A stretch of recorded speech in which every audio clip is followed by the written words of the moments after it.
Hey you guys, it's your girl CB and I'm here with a video on how to start your Turo business. About it, make sure you subscribe, comment below, and make sure you hit the post notification bell so if I ever post anything, you are the first person to watch it. First thing is you're going to want to make sure you have a valid car to be actually working with, because when people are driving your car, you're not going to want to be giving them a car that they're going to have to give back to you right away. Make sure it is working. So a little bit to tell you about my business with Turo. I have had my cars on there for about a year now. I have been doing an amazing job, I mean, my cars have been gone 100% of the time I've had them. I started in September of last year.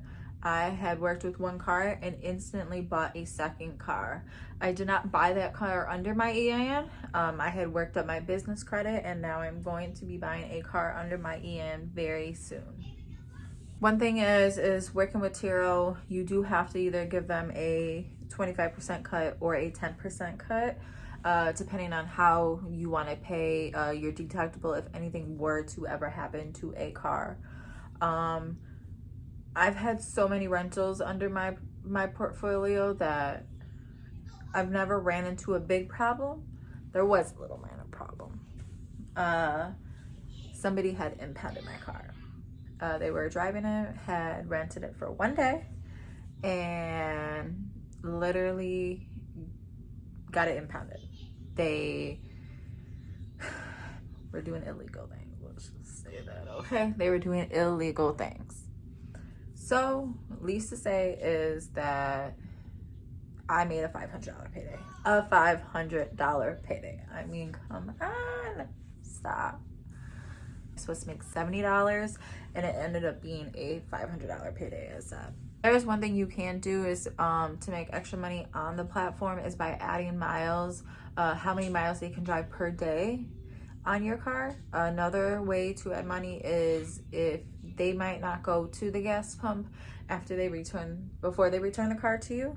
So instead you could do a $50, a $60 thing on Turo, and that will make them already buy it before the trip even begins, so that they're like, okay, $60 is what I'm going to put on here on the payment before, and that will cover the gas. So if I return it to you on empty, I don't have to pay for it out of pocket, which would cost even more because it'd be a inconvenience fee of you having to call customer service and say, hey, this person didn't fill their pump. I definitely suggest try to get 5 to 10 cars on your platform, because then that is around a $10,000 a month. It could be more depending on your cars, how many days they're rented out, if they're rented 24/7. My second car that I bought strictly for my business has been rented out 100% of the time. Right now it is with one person that has been rented out since December of last year. So I've been making extra money every month by having this person rent it out. And let's just say if they were to rent the car potentially till the end of the year, that's them paying the whole car off just by me renting it out to them on a daily basis of either $40 or higher I'd say with like a cheaper car. I have a Hyundai Elantra for my second car, and for my very first car I started with was a Chevy Cruze 2017. I did just add my third car on there, which is a 2020 Dodge Charger.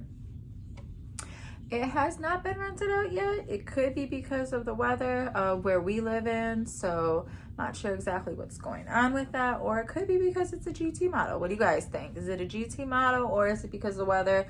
We are only in March, so it is, we gotta give it a little time for Chicago weather to, get it jumping. You know what I'm saying? Like, it's usually only the summer when it's really, really nice. So from here, you guys can see my 3 cars that I have on here. I will show you how to list a car. So you will list your car. Here's everything you could possibly need. You will say what kind of car you have, what kind of goals you have for your car, for your business, then your car availability. This is how long you needed an advance notice. You could do 1 hour, 2 hours, 3 hours. I typically have it on 3 hours because I need at least an hour of cleaning and then probably like an hour drop off. says, what's the shortest and longest possible trip you'll accept? I always recommend 2 days, even though it says one, at least two. Maximum trip is any, because if they were to at least wanted to rent the car out for 5 days, they're able to rent the car out for 5 days, but as long as it's longer than two, we're good. These are little tips that Turo will give to you. You can either listen or don't listen, but if you change it up, it'll always say 75% of book trips are shorter. So meaning that if it's 5 days for a minimum trip, somebody would have to book your car longer than 5 days, which obviously somebody might not want to rent your car for 5 days. They might only want to rent it out for 3 days, 4 days. And you'll go to your car details to say what you have in your car, if you have any extra things. I have all of this in the charger. I had wrote some extra things down there. I had inserted some photos, and then safety and quality standards as well. Then if you want to go ahead and go back to your vehicles, you'll be able to go to this car. You'll be able to see my extras that I have on here, and you can see that if you bring your a pet in the car, there will be a $25 extra fee to that. If you do not want to fill your car up after the trip, go ahead and do a prepaid refill. I'm not sure why there's two on here. There should only be one. Distance included, I have on this car is 400 miles per day. You can always do a 200 over here. It'll tell you what they recommend. I always say at least 400 with a smaller, older car, older model. Obviously, with like something like the Charger, you're gonna want to do less miles. This car is for $50 a day. This one is 125. I do have the distance included of 200 miles per day. Then on here as well, you can see your earnings as well as your reviews. Your reviews is very important. You always want to make sure you stay at a 5.0 average. I have a 5-star. I'm an all-star agent at Turo to be able to rent my cars to other people. These are all the reviews that I've had in the last year.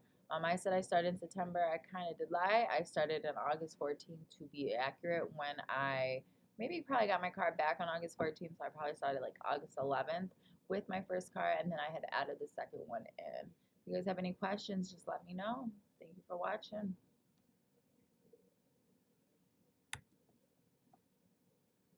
I'd give is to really put your all into it.